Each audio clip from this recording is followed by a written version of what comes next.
I discovered that the man I loved for 35 years lived a lie so deep that even the dead were part of it. And yet, I found the strength to start over at 67. Good morning, my name is Dorothy Parker. I'm 78 years old today, but my story begins much earlier.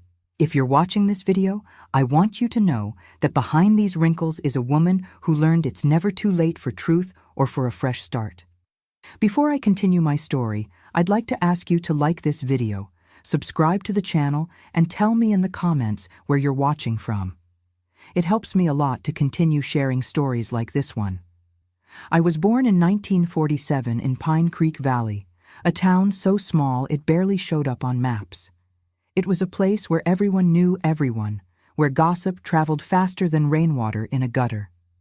My family was simple. My father worked in construction. My mother took care of me and my 4 siblings. From an early age, I learned what it meant to be a woman in those days. Obey, take care of the house, prepare to be a wife and mother. It was at a church fair in 1962 that I met Gerald. I was 15, wearing a blue dress sewn by my mother, and he was 20, all elegant in his starched white shirt. Gerald wasn't like the other boys in town. He worked at the only pharmacy in Pine Creek, could read and write very well, and talked in a way that made any girl sigh. When he smiled at me, I felt butterflies in my stomach. The courtship followed tradition, always with my parents nearby, meetings in the square after Sunday Mass, conversations about the future. He told me about his plans to buy the pharmacy one day, to build a good life. And I dreamed of a house full of children, with curtains I would make myself, with the smell of cake coming from the oven when he returned from work. We married in 1964. I was 17. He was 22. Our celebration was simple in the parish hall, with cake made by my Aunt Zelda and music played by a band from the neighboring town. I remember my white dress that had been my mother's, adjusted by the local seamstress. Gerald looked so handsome in his black suit, the only one he owned. On our wedding night, I was so nervous I could barely look him in the eye. My mother had only told me, "Be a good wife, Dorothy. Do what your husband asks." Our first house was small, just 2 rooms that we built gradually. Each brick laid was a promise for the future. Soon came the children. Teresa in 1965, Joshua in 1967, and Martha in 1970. Life was hard, but it was happy, or at least, that's what I believed. Gerald prospered at the pharmacy. He was respected in town, invited to all the important meetings. In 1972, he managed to buy the pharmacy from old Mr. Johnson. He worked hard Monday through Saturday, sometimes until late, but there was a constant in our life, something as regular as the church bell. Every Sunday, Gerald would go fishing with his friend Gregory. I remember it as if it were yesterday. He would wake up when it was still dark, make strong coffee, grab his fishing rod, his tackle box, and a packed lunch that I had prepared the night before.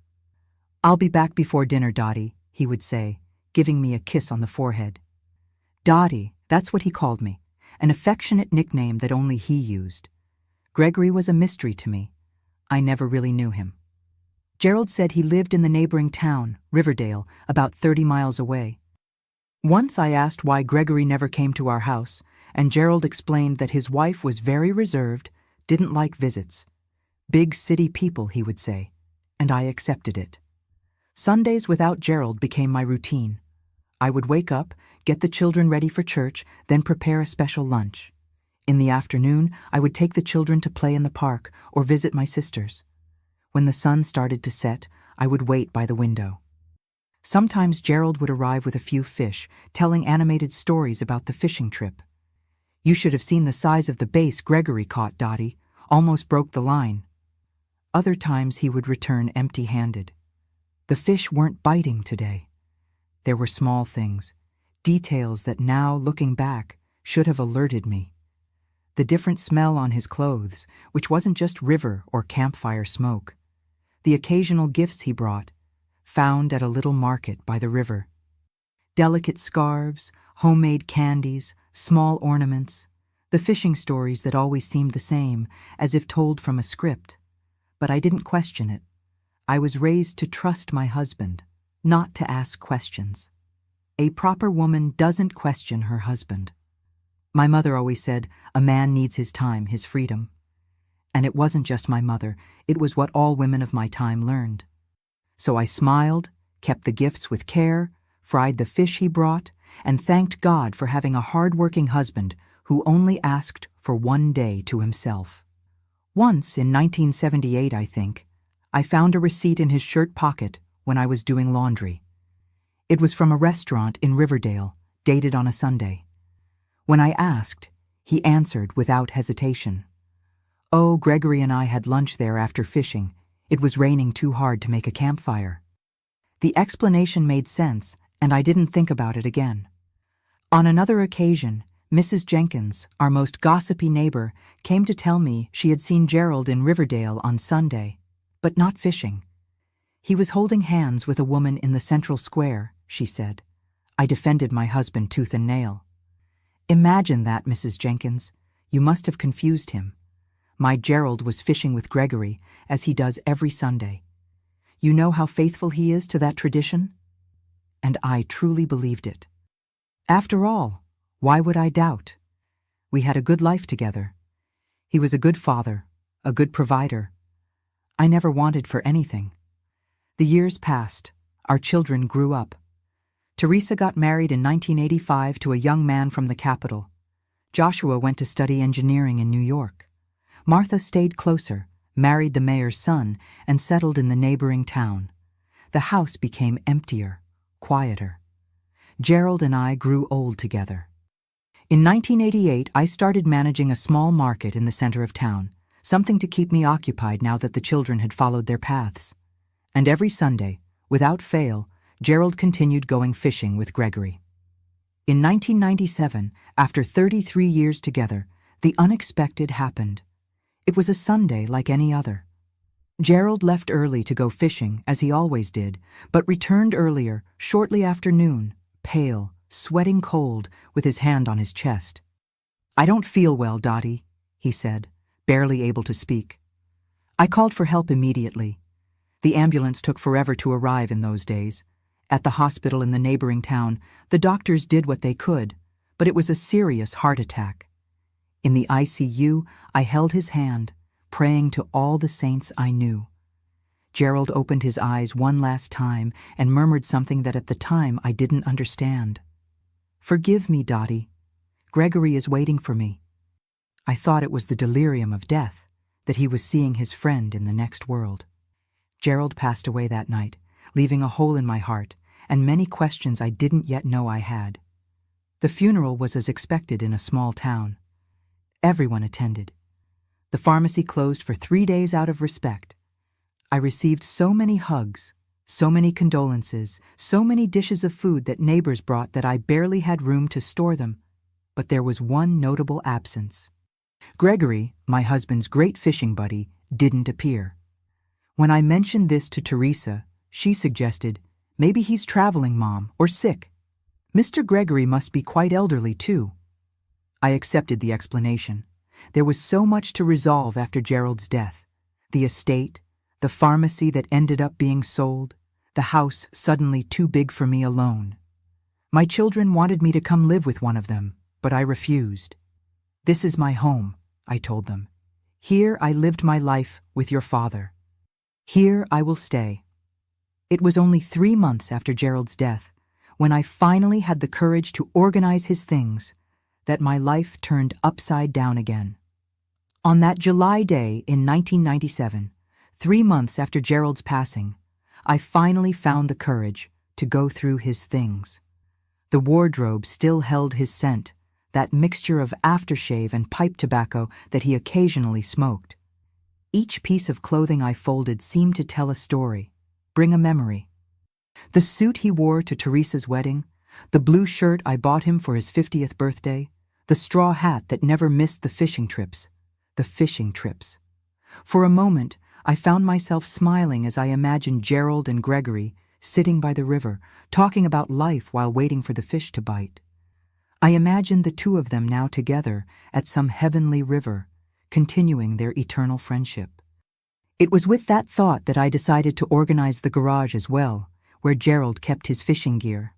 The rod leaning in a corner, the artificial lures in a wooden box, the old rubber boots he used to wade into the river. And it was there, rummaging through dusty shelves, that I found a shoebox hidden behind paint cans. It wasn't just any box. It was tied with string and had the word "Memories" handwritten on the lid. I found it curious that I had never seen that box before in all the years we had been together. I blew off the dust, carefully untied the string, and opened the lid. The contents initially left me confused.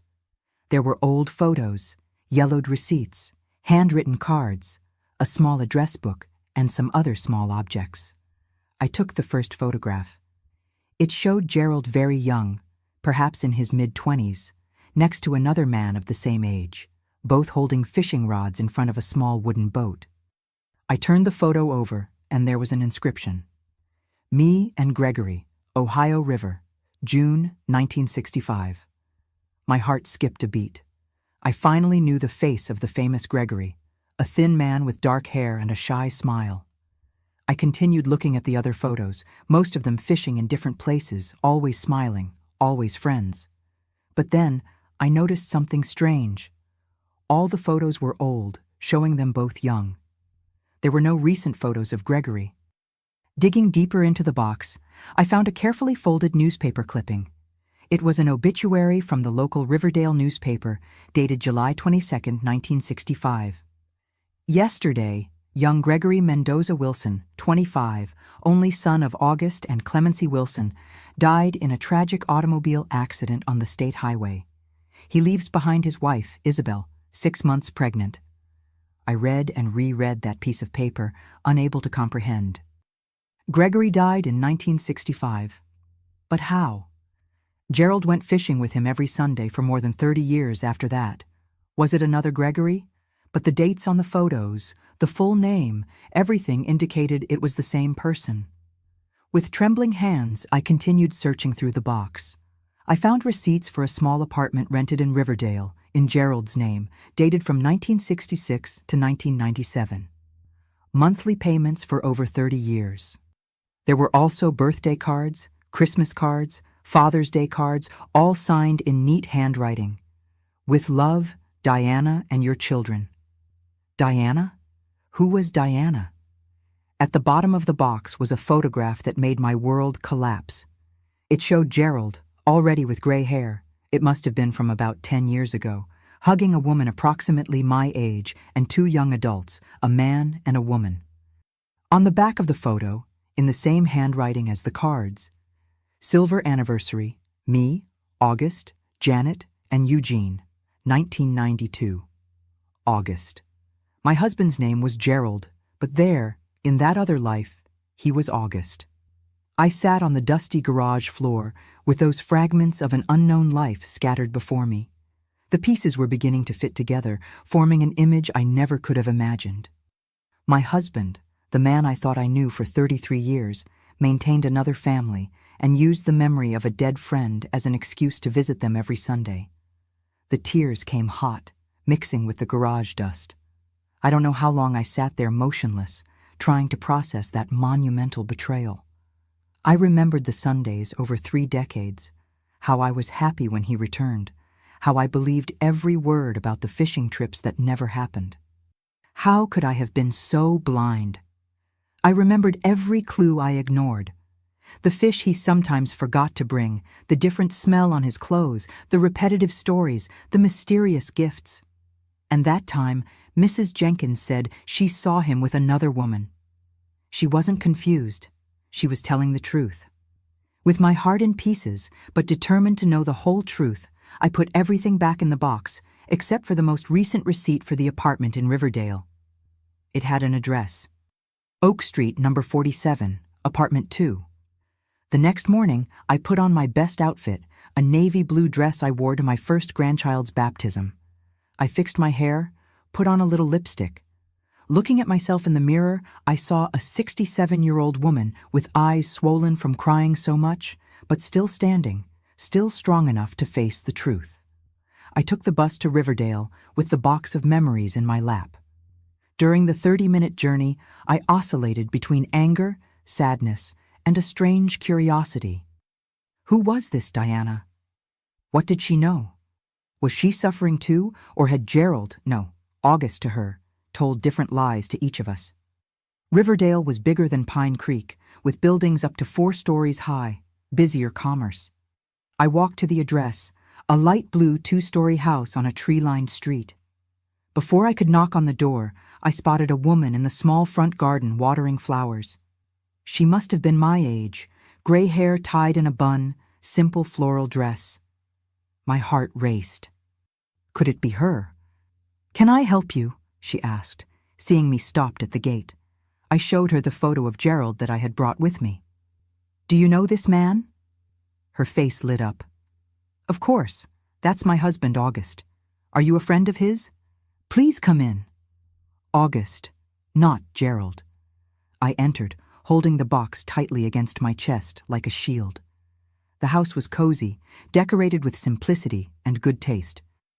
On the walls, family photos, Gerald, August, the woman, the 2 children in different phases of life, a parallel life, complete, that existed just 30 miles from mine. She served me coffee in a delicate porcelain cup. "I'm Diana," she introduced herself. "And you? From where do you know my August?" "My name is Dorothy," I replied, my voice firmer than I expected. "And August?" "August was my husband too." The cup trembled in her hand, spilling coffee on the saucer. For a moment I thought she might faint, but Diana was strong, like me. She straightened her shoulders, placed the cup on the table, and faced me. "What are you saying?" "August and I were married for 32 years. He died 3 months ago of a heart attack." I didn't correct her. "Gerald and I were married for 33 years.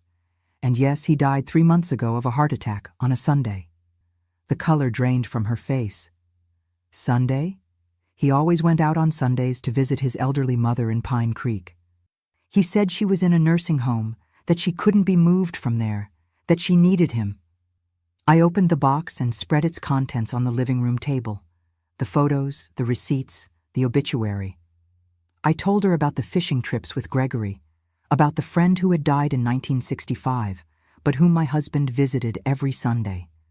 As I spoke, I watched Diana's face go through all the emotions I had felt in the garage. Confusion, disbelief, anger, pain. She, in turn, got up and went to a bookshelf. She came back with a photo album. "I met August in 1965. He came to Riverdale for Gregory's funeral, who was his best friend. Gregory was married to my cousin Isabel. At the funeral, August told us he was a pharmaceutical product salesman, that he traveled around the state during the week. We started corresponding. He would visit me when he passed through here. We fell in love. We got married in 1967. He said his work required him to travel Monday through Saturday, but that Sundays would always be ours." As she spoke, she showed photos of the wedding, of the children. Janet, born in 1968, and Eugene in 1970. Photos of birthdays, graduations, always with Gerald. August, present, smiling, living his other life. He always returned home Sunday night, saying he needed to hit the road early Monday. I never suspected. Why would I? He was a good husband, a good father. He worked so hard to give us comfort. We fell into a heavy silence.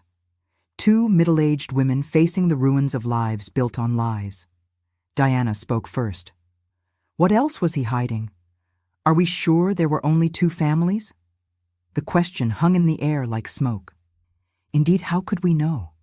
The man we loved was capable of maintaining 2 completely separate lives for more than 3 decades. Who could guarantee there wasn't a third, a fourth? We need to search more, I decided. In Pine Creek, at the pharmacy, here we need to know the extent of this. Diana nodded, wiping away tears. "My children can't know yet. This would destroy them. They idolized their father." "Mine too," I agreed. At that moment, something unexpected happened. I looked at that woman, my rival, the other one, and felt no hatred. I saw only another victim, as deceived as I was. Someone who, like me, had dedicated her life to a man who lived divided, who was never completely either of ours. "Would you like to see more photos of him with us?" asked Diana, hesitantly. "Maybe it will help to understand who he really was." I nodded. And so began a surreal afternoon. Two widows of the same man sharing memories, discovering a stranger in common in the subtext of our lives. But what we found next left us even more perplexed. That afternoon in Riverdale, sitting in Diana's living room, the other wife of my husband, I felt as if I were living a strange dream. We spent hours looking at photographs, comparing dates, discovering that while Gerald celebrated our Teresa's 15th birthday, 2 weeks later, August celebrated Janet's high school graduation. Each revealed memory was like a small cut, painful, but necessary. "I want to show you something," said Diana, suddenly getting up. She went to the bedroom and came back with a book bound in brown leather. I found this among his things after the funeral. I had never seen it before. It was a diary. On the first page, in Gerald's or August's unmistakable handwriting, was written, "River Memories, 1965-1997. My heart raced. Would these be records of the supposed fishing trips? We began reading together, page by page, and what we found was beyond anything we could have imagined. It wasn't just a diary of lies. It was the meticulous record of a man divided between two realities. The first entries from 1965 were genuine. Descriptions of real fishing trips with Gregory, conversations about youthful dreams, about the girlfriends they had at the time, me and Diana's cousin. Then came the account of the accident, the pain of losing his friend. Gerald wrote, "Today we buried Gregory. A part of me went with him. How to continue without our Sundays at the river? Who else will listen to my secrets, my fears?" In the following pages, something strange began to happen. The entries continued as if Gregory were still alive. "Today we caught 3 huge bass. Gregory told me about his new job. We talked about politics, about the future of the country." It was as if in the pages of that diary, my husband refused to accept his friend's death, and then, in an entry from 1967, the first mention of Diana. I didn't tell Gregory about Diana. I still don't know how he would react. After all, he was the cousin of Isabel's husband. But when I'm with her, I feel a freedom I've never experienced. With Dottie, I am responsible Gerald, the pharmacist, the family man. With Diana, I can be August, the man I dreamed of being before assuming so many responsibilities, so young. I remember raising my eyes from the diary at that moment and meeting Diana's gaze. There were tears silently running down her face, as well as mine. It wasn't just betrayal we were discovering. It was the complete dissociation of a man who created 2 separate identities, 2 worlds that should never meet. As we advanced through the pages, we saw how he meticulously separated his lives. For Diana and her children, he was August Wilson, pharmaceutical salesman, who traveled the state during the week. For me and my children, he was Gerald Parker, the respected pharmacy owner who reserved only Sundays for his personal leisure. The most disturbing were the entries about Gregory. Even decades after his death, Gerald August continued writing as if his friend were alive, aging along with him, participating in his double life as the only confidant. "Today, Gregory said I'm going crazy, leading this divided life.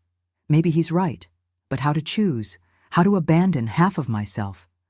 In an entry from 1980, he wrote, "Gregory asked today why I don't simply leave one of the families, choose one life definitively. I explained it would be like cutting off an arm or a leg. I love my children, all of them. I love Dottie with her serene devotion. I love Diana with her vibrant joy. They are different parts of my heart. How to live with only half a heart." We read until nightfall, amazed at the complexity of the web of lies and self-deception that Gerald August had built. In the last entries from a few months before his death, we noticed something worrying. He was beginning to confuse the details, mixing his 2 lives. "Today, I almost called Diana Dottie. I told Teresa about Janet's graduation before realizing my mistake. Gregory said I won't be able to keep this up much longer. Age is catching up with me. The memories blur. The last entry, written just 3 days before his death, was disturbing. I dreamed I was in heaven and there were no secrets there. Dottie, Diana, my children from both sides all together, knowing everything. In the dream, instead of anger, there was understanding. Would it be possible? Gregory says I'm a fool to still have hope. But I can't help thinking, what if somehow my 2 lives could meet in peace? The pain in my chest hasn't gone away for days. Perhaps it's the weight of so many secrets. We closed the diary in silence. Outside, night had already fallen. Diana turned on the lights in the living room and offered me more coffee, which I accepted automatically, still processing everything we had read. "What do we do now?" she finally asked. A simple question, but so complex. What should 2 middle-aged women, widows of the same man, do with the ruins of lives built on illusions? "First," I replied after a long moment, "we need to check our financial situation. If he lived 2 lives, how did he manage the money?" Diana nodded, already retrieving some folders from a drawer. August said his salary was deposited directly. We always had enough, never luxury, but comfort. He paid the rent for this apartment, the college tuition for the kids. I began to do mental calculations. Gerald's pharmacy was profitable, but not that much. I always thought our standard of living was compatible with his income. But now, if he was supporting 2 families, how was it possible? We examined documents, bank statements, deeds. The picture that emerged was disturbing. Over the years, Gerald had discreetly sold several properties I had inherited from my parents, land in the countryside that I rarely visited. The money financed his second life. On the other hand, he had used part of the pharmacy profits, which should have been our savings for old age, to pay for Eugene's medical school, Diana's son. He stole our future to give to them, I thought bitterly, but didn't say aloud. Because at the same instant I realized he had done the same to Diana, stolen from her to give to us. Neither of us had received what we deserved, just fractions, crumbs of a divided life. It was already past midnight when we decided that I would stay for dinner. It was too late to return to Pine Creek, and we still had so much to discover. Diana prepared a simple soup that we ate in contemplative silence. "We have to tell our children," she said finally. I felt a knot in my stomach. My children adored their father, preserved his memory with affection. How to tell them that the man they considered an example was, in fact, a liar who had led a double life for more than 3 decades? "Maybe we should wait," I suggested. "Discover everything first, understand better." Diana looked at me with an expression that mixed understanding and determination. "Dorothy, we've lived enough lies, don't you think? Our children are adults. They have the right to know the truth about the father they had." Deep down, I knew she was right. More lies, even by omission, would only perpetuate the legacy of falsehood that Gerald had left. We agreed to talk to our children in the coming days, separately, and then decide the next steps. That night, I slept in Diana's guest room, on sheets that smelled of rose fabric softener, so different from mine at home, with the scent of lavender. Small differences that made up 2 lives, 2 families, 2 worlds that should never have met. Before sleeping, I took the diary again and turned to the first pages. There was a loose photo there that we hadn't noticed before. It was of Gerald and Gregory, very young, probably still teenagers, sitting by a river, smiling at the camera. On the back, a handwritten message. "To Gerald, my best friend, may our dreams run free, like this river, always together." From Gregory. Contemplating that photo in the dimness of the unfamiliar room, I felt a strange compassion for the man who had been my husband. What deep wound had Gregory's death caused for him to build such an elaborate fantasy? What emptiness was he trying to fill, living 2 parallel lives? I'm not justifying what he did. The betrayal lasted decades. It was deliberate, calculated, cruel. But that night, for the first time since the discovery, I allowed myself to see beyond the anger and pain. I saw a broken man, unable to integrate the parts of himself, living eternally divided, eternally incomplete. The next morning, we had coffee together, like old friends, not like rivals. There was a strange intimacy between us. After all, who else in the world could understand exactly what we were going through? "What are you going to do?" Diana asked. "After we tell our children, after all this comes out, will you go back to Pine Creek and continue your life?" The question hung between us like smoke. What life did I have to go back to? An empty house? A widowhood based on lies? Neighbors who would always know I had been deceived for decades? "I don't know," I answered honestly. "And you?" Diana looked out the window to the small garden where she tended her flowers. "I don't know either. Janet wants me to go live with her in the capital. Eugene is finishing his medical residency in New York. This apartment has too many memories now." We were silent. Two middle-aged women facing uncertain futures, shaken identities, wounded hearts, but still beating. It was then that Diana said something that would change our lives once more. "You know, I've always wanted to open a small restaurant. Cooking is my passion. August. He always said it was a silly dream, that I should be content being a housewife." I looked at her with sudden interest. Curious, I always wanted to expand the market I manage, transform it into something bigger. Gerald always discouraged me, said it was too much ambition for a woman my age. Our eyes met, a spark of mutual recognition lighting up between us. Had our ambitions, our personal dreams, been threats to the delicate balance of his double life? "I have some money saved," I said slowly, testing an idea that was beginning to form. "Not much, but enough for a fresh start." "I have his life insurance," Diana responded in the same cautious tone, "and my savings from when I gave cooking classes." Another long silence as the idea grew between us, improvised but increasingly solid. "It would be crazy," I murmured finally, "completely insane."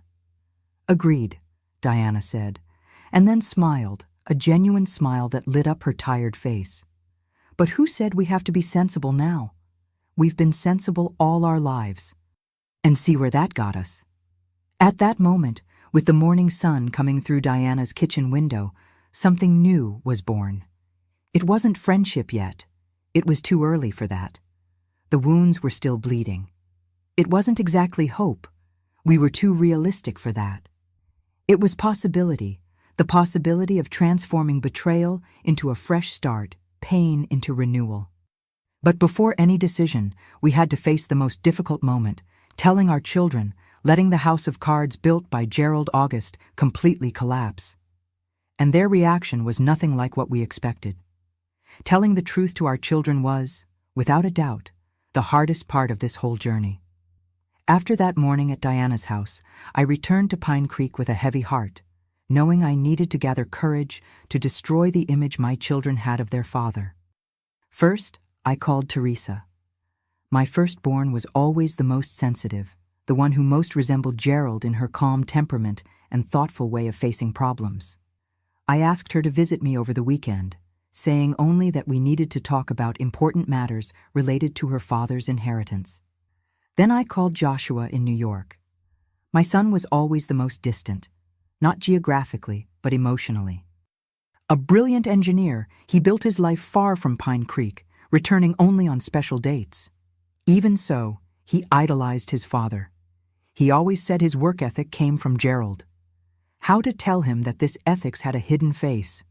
Finally, Martha, who lived closer, my youngest, the one most like me, stubborn and practical, married to the former mayor's son, had built a comfortable life in the neighboring town. She was the one who visited me most frequently, bringing the grandchildren to spend weekends with me. Meanwhile, Diana would do the same with Janet and Eugene. We agreed to tell them separately, letting each family process the news in their own way before any possible meeting between the two sides. The weekend arrived too quickly. On Friday night, Teresa was the first to arrive with her husband Robert and their two teenage children.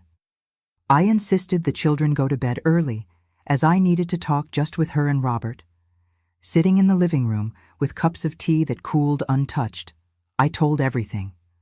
I showed the photos, the receipts, talked about Diana and her children, about the diary, about the double life that Gerald had maintained for 33 years.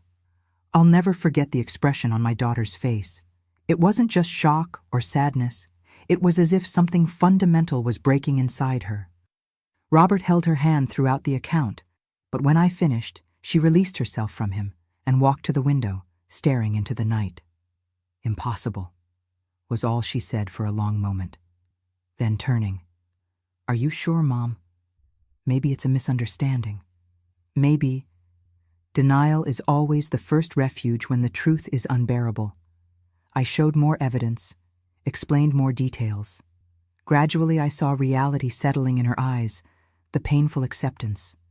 And then what surprised me most? The anger. How could he? Everything he taught us about honesty, about family, about commitment, all lies. Tears streamed down her face. "And you, Mom, how do you feel? How did you bear to discover this?" Her concern for me, even amid her own pain, moved me deeply. I explained that I was still processing everything, that sometimes I felt anger, sometimes sadness, sometimes even a strange relief for finally knowing the truth. On Saturday morning, Joshua arrived, then Martha with her husband. I gathered everyone in the living room and repeated the story, showing the same evidence. The reactions were as different as my children's personalities.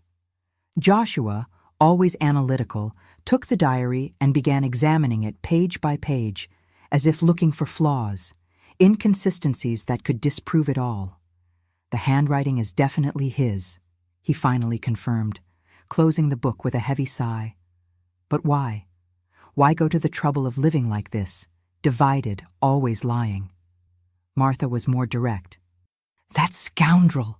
she exclaimed, pacing back and forth across the room. "Sorry, Mom. I know it's painful to hear, but that's what he was. A scoundrel who deceived you, who deceived all of us. And this other woman, did she know about us?" I explained that Diana had been as deceived as I was, that she thought she was the only wife of a traveling salesman named August. What followed was an intense afternoon, full of questions, tears, moments of charged silence. My children took turns comforting me and processing their own pain. The image of the perfect father was destroyed, and with it, part of their own identities built in relation to him. "What will you do now, Mom?" Teresa finally asked when night began to fall. I hesitated. It was time to tell about the crazy idea that had been born that morning in Diana's kitchen. I decided yes.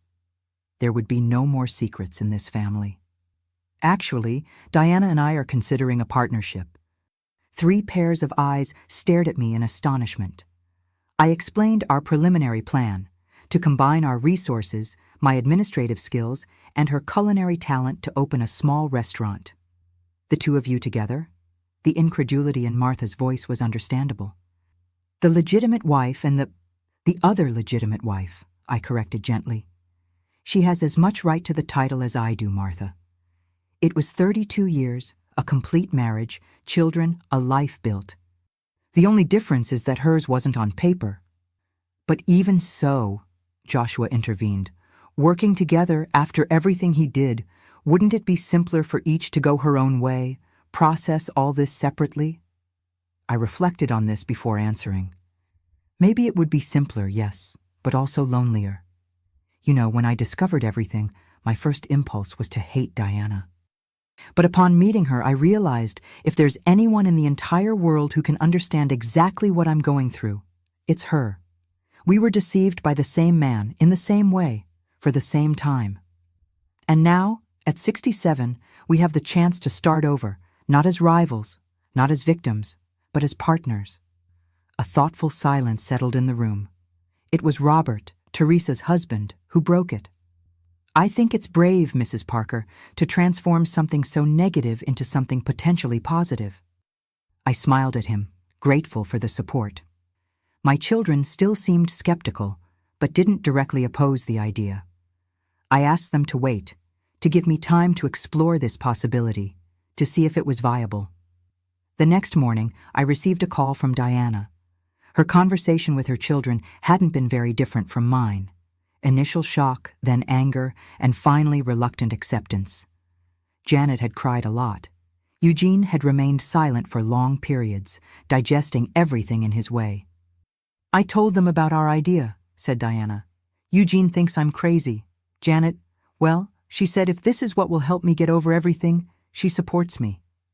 We exchanged information about our children's reactions and noted how, even being raised in different homes by different parents, there were remarkable similarities in how they processed the grief for the paternal figure they thought they knew. "When can we meet to discuss the details of our plan?" I asked. Part of me still couldn't believe we were actually considering this, but the other part, perhaps the braver one, was already excited about the possibility. We agreed to meet the following Wednesday at the midpoint between our towns. There was a small restaurant by the roadside, the Traveler's Rest, where Gerald had probably never been, a neutral place for us. At the restaurant, we occupied a discreet table in the back and spread out notebooks, calculators, and some recipe books that Diana had brought. Two ladies planning a business, nothing to draw attention from the other customers.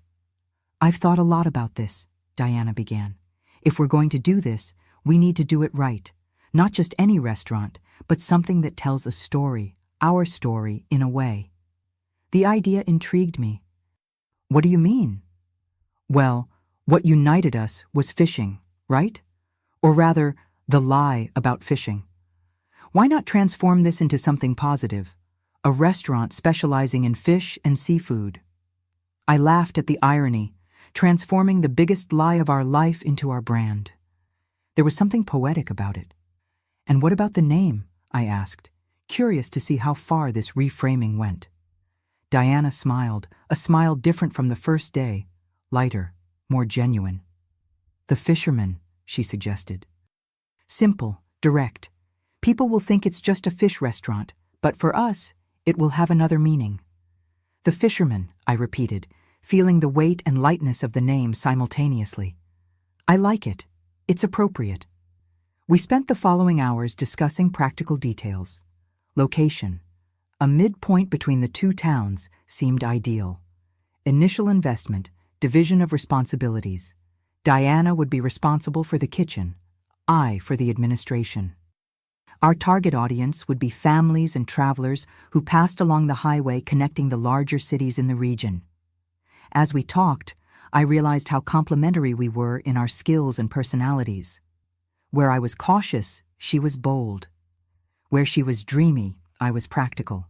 It was as if Gerald August had sought different parts of himself in each of us. And now, ironically, those parts were coming together to create something new. "We're going to need our children's help," I commented, thinking of my children's initial reactions. "At least in the beginning, until we establish everything." "Janet has already offered to help on weekends," Diana replied. "And you? Do your children support?" "They're skeptical, but don't oppose. Joshua can help with the financial part. He understands investments. Teresa is a teacher, but during school vacations, she could give us a hand. Martha," I hesitated, thinking of my most tempestuous daughter. "Martha will need more time. She was very close to her father."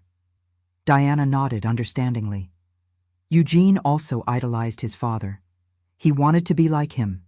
He's having difficulty reconciling the man he knew with all this. More silence, this time contemplative. We were embarking on an uncertain journey, based on a connection forged in pain. Was it unwise? Probably. But at 67, after discovering that the life I thought I had lived was partially an illusion, what did it mean to be wise?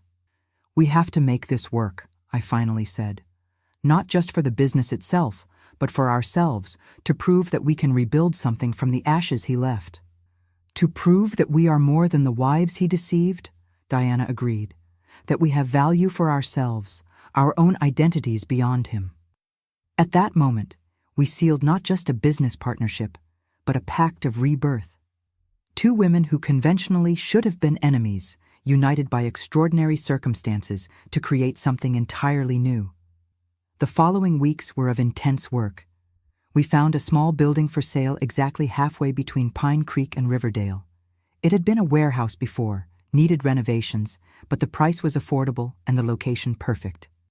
To our surprise, when we told our children about the chosen location, the initial resistance began to yield. Joshua offered to supervise the renovation, using his engineering knowledge. Teresa helped with the decoration. Martha, despite her reservations, introduced us to a reliable accountant. On Diana's side, Janet contributed by designing the menu and the restaurant's logo. Eugene, even busy with his medical residency, sent money to help purchase equipment for the kitchen. The most surprising was what happened when our children finally met. We had feared this moment, imagined tension, resentment. Instead, there was a strange, immediate connection, the mutual recognition of something familiar in each other's faces. Traits of Gerald August in each one, mannerisms, expressions they had inherited without knowing. "It's strange," Teresa commented after meeting Eugene. "It's as if he were the brother I never knew I had, and in a way, that's exactly what he is." There were months of intense work, of discoveries, of adjustments. Not everything was easy, of course. There were moments of tension between Diana and me, discussions about how to manage certain aspects of the business. There were days when the anger for everything Gerald had done resurged strongly, when we questioned whether we weren't crazy for trying to build something together.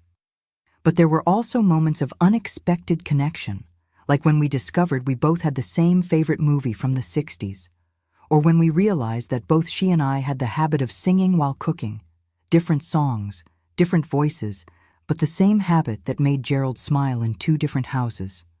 Finally, in early 1998, just 10 months after Gerald August's death, we inaugurated the Fisherman.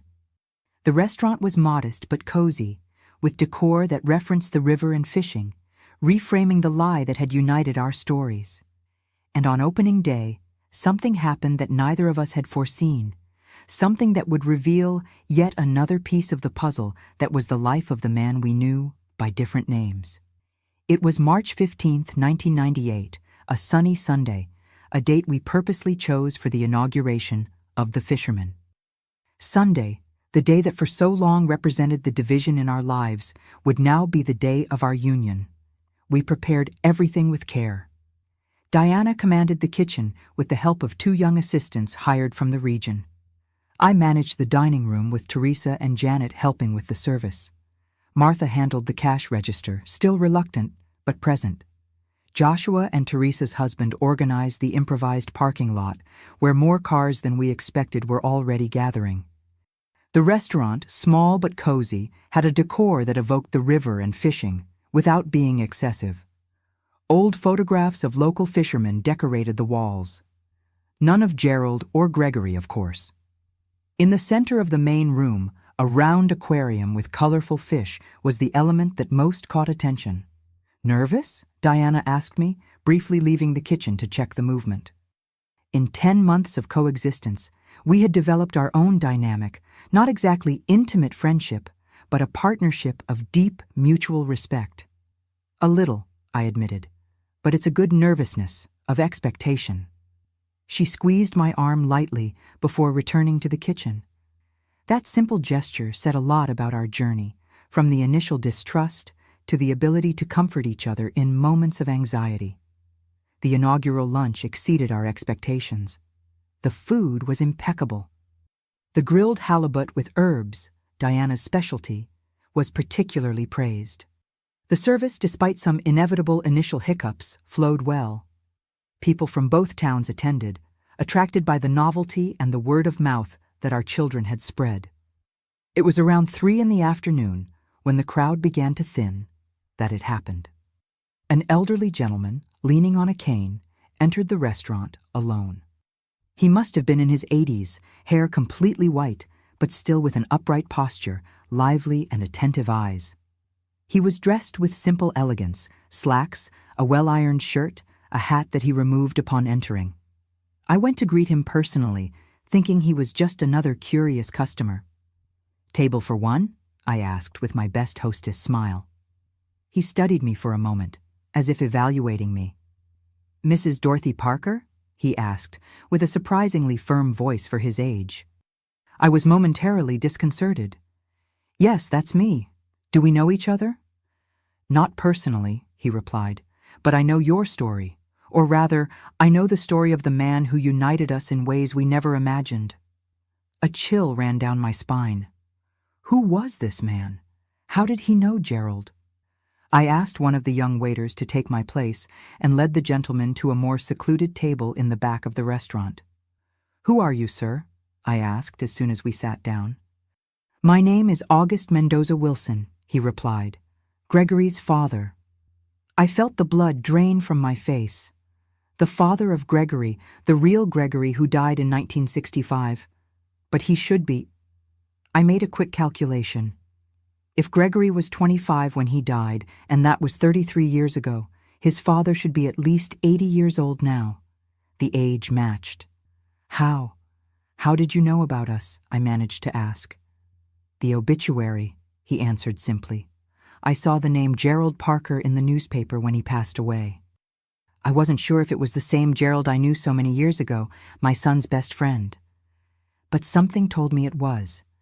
I kept the clipping, but didn't have the courage to seek you out at the time. Then, a few weeks ago, I saw an advertisement for this restaurant, The Fisherman, and the names of the owners, Dorothy and Diana. 2 unusual names together. I knew it couldn't be a coincidence. I discreetly called a waiter and asked him to fetch Diana from the kitchen. She came quickly, concerned about my expression. This is Mr. August Wilson, I introduced, watching her pale as she heard the surname. Gregory's father. Diana sat with us, as perplexed as I was. Mr. Wilson observed us with an expression that mixed curiosity and sadness. So you discovered then, he said, not as a question, but as a statement about Gerald's double life. We nodded in silence. He continued, his voice now lower, heavier. Gregory and Gerald were inseparable since they were boys. They grew up together in this region. They would go fishing at the river every Sunday. When my son died in that stupid accident, a flat tire on the curve of the state highway, Gerald was devastated. He attended the funeral, of course, but afterward, he disappeared for weeks. When he returned, he was different, more reserved, more divided. He paused, as if carefully choosing his next words. A few weeks after the funeral, he came to visit me. He said something that at the time I didn't fully understand. He said that as long as he fished with Gregory on Sundays, my son would remain alive. I thought it was just a poetic way of expressing grief, of keeping his friend's memory alive. Diana and I exchanged a look. It wasn't poetry. It was the beginning of an elaborate illusion that would last decades. Did you know about the 2 families? Diana cautiously asked. He shook his head. Not directly, no, but I suspected there was something strange in his life. Years after the accident, I ran into Gerald by chance in Riverdale. He was with a woman and a small child and introduced himself as August. I was confused, but before I could question, he pulled me aside and begged me not to contradict him. He said he would explain everything later. He never did. Another heavy silence settled between us. Mr. Wilson sighed deeply before continuing. A few times in the following years, I saw August with his family in Riverdale. We would greet each other from a distance, but never properly talked. I respected his apparent desire to keep his lives separate, although I never fully understood it. When I learned of his death, many old questions resurfaced. And now, seeing you 2 together, I think I finally understand. Diana served water for everyone, her hands slightly trembling. I took a sip, trying to organize my thoughts. You said Gerald was devastated by Gregory's death, I commented. Do you think that's what triggered everything? The creation of this double life? Mr. Wilson reflected for a moment. My son and Gerald had a friendship that went beyond the ordinary. They shared everything, dreams, fears, secrets. Gregory was the only one with whom Gerald could be completely himself. When he lost him, I think something broke inside him, as if a part of himself had died too, the part that was free, authentic. His words echoed what we had found in the diary. a divided man, unable to integrate the different facets of his personality into a single life. He used your name, Diana said softly, for his other identity, August. Mr. Wilson smiled sadly. Yes, I realize that. Perhaps it was a form of homage, or perhaps it was easier to build a new identity from something familiar, something close to Gregory. We talked for almost an hour. Mr. Wilson told us stories of Gerald and Gregory in their youth, two mischievous children who became dreamy teenagers, how they had planned to open a business together someday, perhaps an inn by the river, where they could fish daily, how Gregory was the bold one, the adventurer, while Gerald was the cautious one, the planner. It's ironic, he said at one point. The restaurant you created is very much like what they dreamed of. By the roadside, near the river, a place for travelers to rest and eat well. We had never thought of that. The fisherman wasn't just the reframing of Gerald's lie. It was in a way the realization of his youthful dream, the dream that had died with Gregory. When Mr. Wilson finally said goodbye, he left us with a wooden box. I found this among Gregory's belongings after the accident. I never had the courage to give it to Gerald. Perhaps now you can make better use of it. Inside the box was an old notebook, yellowed by time, with Gregory's handwriting, different from Gerald's, but with the same flowery style in certain letters, as if they had learned to write together. It was a fishing diary from 1963 to 1965, each Sunday meticulously noted. The weather, the bait used, the fish caught, the conversations, the shared dreams. In the last entry, dated 1 week before the accident, Gregory had written, "Gerald confessed something surprising today. He said sometimes he feels he's living the wrong life, that he made decisions based on what others expected of him, not what he really wanted. He talked about the pharmacy, the young marriage, the responsibilities that suffocate him. If he could start over, he said, he would live in a completely different way. I tried to cheer him up, tell him it's never too late to change, but he just smiled in that sad way. Some of us are born to live one life faithfully, he replied. Others might need several lives to be who they truly are." I'm not sure what he meant by that, but I felt a deep sadness in his words. We closed the notebook in silence, deeply touched. It was as if we had found the final piece of the puzzle, the origin of the fracture that would lead Gerald to build a double life after losing the only friend with whom he could be authentic. That night, after all the customers had left and our children had helped with the cleaning, Diana and I sat on the back porch of the restaurant, contemplating the starry sky, each with our thoughts. "You know what's strange?" she commented finally. "All this time I imagined Gerald, August, as a calculating liar, a cold manipulator. But now we see a broken man," I completed, "someone who couldn't be whole in a single life." "This doesn't justify what he did," she said firmly. "No, it doesn't," I agreed, "but perhaps it helps to understand." We were silent again, the distant sound of the river as a backdrop for our thoughts. It was strange to realize how gradually the initial anger had transformed into something more complex, not exactly forgiveness, but a deeper understanding of human fragility, of our capacity to lose ourselves in our own lies. "What will we do with Gregory's diary?" Diana asked. I thought for a moment. "I think we should keep it together with Gerald's diary. They are two parts of the same story. One day, perhaps our grandchildren will want to understand this strange story that united our families." The following months were of intense work.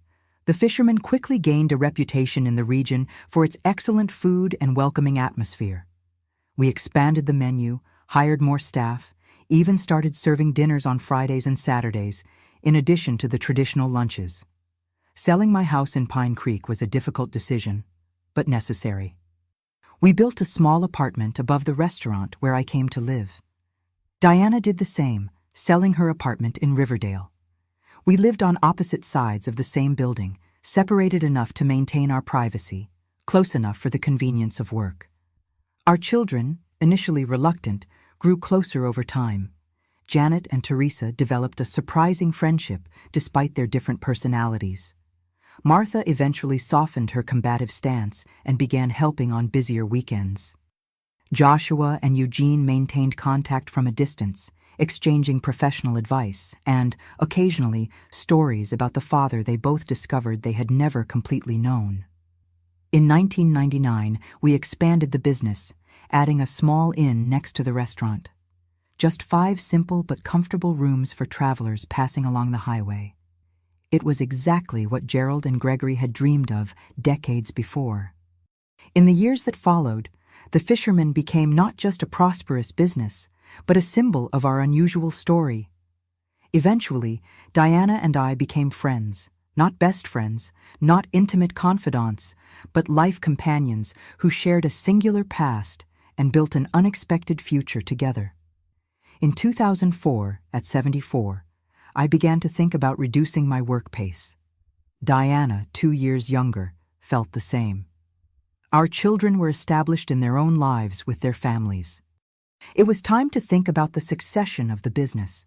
To our surprise, it was Janet and Martha who expressed interest in taking over the management of the restaurant and the inn. 2 half-sisters who never knew of each other's existence until their father's death, now planning to continue the legacy we had built from the ashes of his lie. Today, at 78, I look back and see an extraordinary journey. From the confident housewife who believed she had a perfect marriage, to the widow devastated by the discovery of betrayal, to the businesswoman who found a new identity and purpose in middle age. If someone had told me on that day I found the box in the garage that the greatest betrayal of my life would also become my greatest opportunity for a fresh start, I would never have believed it. Often people ask me if I forgave Gerald. It's a complex question. I can't say I forgot or that the pain completely disappeared, but over time I learned to see beyond the betrayal, to see the broken man behind the lies, someone who perhaps never learned to be authentic after losing the only friend with whom he could be himself. And if there's a lesson I learned in this whole journey, it's that it's never too late to reinvent yourself. At 67, when many people already retreat to a quiet retirement, I found a new version of myself, stronger, more independent, more complete than I ever was as Gerald's wife. Diana taught me a lot about courage and adaptability. Together we transformed the greatest pain of our lives into something productive, meaningful. Not for him, not to preserve his memory, but for ourselves, to prove that we are more than the women he deceived. The Fisherman continues to prosper under the management of Janet and Martha. Occasionally, I still help at the cash register or greet special customers. Diana sometimes prepares her famous halibut for special occasions. Our grandchildren grow up knowing this shared story, learning that families can take unexpected forms, that bonds can be forged even in the most unlikely circumstances. And sometimes on quiet nights, Diana and I sit on the back porch, looking at the stars, listening to the distant river, and feel a strange gratitude. Not for the lie we lived, not for the betrayal we suffered, but for the strength we discovered, for the unlikely friendship we built, for the life we rediscovered when everything seemed lost. As I always tell my grandchildren, life rarely follows the script we plan. The greatest challenges can become the greatest opportunities, and it is never, ever too late to begin again. Thank you for accompanying me on this journey, my dears. I hope my story has touched your hearts and perhaps inspired someone who is facing their own challenges. If you liked it, don't forget to leave your like, subscribe to the channel, and share with someone who might need to hear that there is always a new beginning waiting for us, no matter our age or circumstances. Until the next video, from wherever you're watching.